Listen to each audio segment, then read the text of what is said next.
السلام عليكم ورحمة الله وبركاته. ازي حالكم اصدقائي؟ ان شاء الله تكونوا بخير دايما.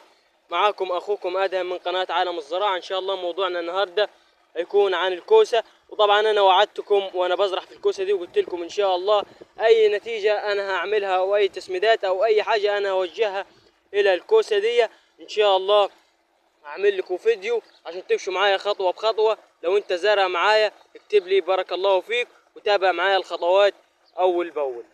دلوقتي بالشكل حضراتكم شايفينه ده، اللهم بارك اللهم صل على النبي. دلوقتي الكوسه دي عمرها بالظبط دلوقتي 15 يوم، ولو انت متابعني هتعرف الكلام ده.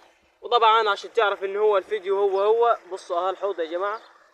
في ناس مش عارفه. بصوا يا جماعه، بصوا الكوسه يا جماعه، بسم الله ما شاء الله. وانا دلوقتي يا جماعه مصومها، يعني عدت عن ميعادها اللي هو تزقى فيه 15 يوم بالظبط يا جماعه.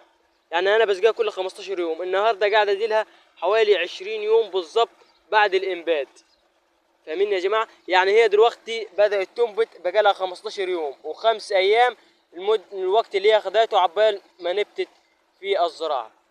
يعني دلوقتي هي عمرها 20 يوم بالظبط وبدات تطلع معانا. بصوا يا جماعه، بدات تطلع معانا ازهار لو انتم ملاحظين قدامكم. بدأت تطلع معانا ازهار بعد 20 يوم، وان شاء الله دي لسه هتخدر كتير يا جماعه. طبعا انا قلت لكم في الفيديو اللي قبل ده لازم تخلي حوالي متر بين كل واحده وواحده. بصوا يا جماعه دي دلوقتي تفرش وهتملى الدنيا. معلومتنا ان شاء الله النهارده ويكون موضوعنا المعلومه النهارده ان شاء الله انك يا جماعه اول هام انك تصومها عن ميعادها 5 ايام للزراعه، عن ميعادها اللي انت تروي فيه. وانتظموا يا جماعه في الروي اليومين دول الجو حر خالص.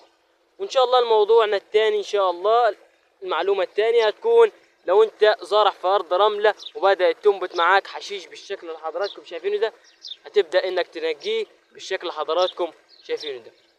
لازم يا جماعه دي اهم معلومه انك تنظف الحشيش او الحشائش او النبات المزعج من جنب النبات اللي حضراتكم شايفينه ده. بصوا يا جماعه صلوا على النبي.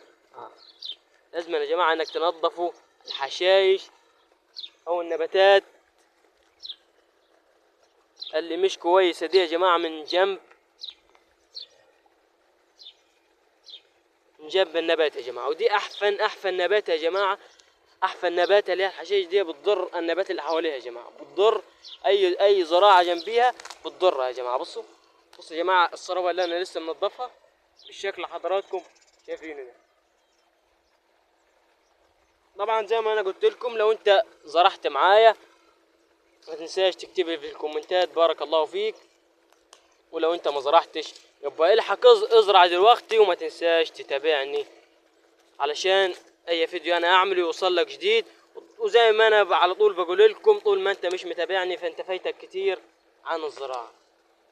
يبقى كده يا جماعة عرفنا ان انت لو عندك حشايش في الارض بتاعتك في الكوسة ما تنساش انك تنظفها. ولو وبرضو تسيب 5 6 ايام عن ميعاد الروية الى الكوسة. وطبعا زي ما انا معود متابعيني في اخر الفيديو انك تصلي على النبي.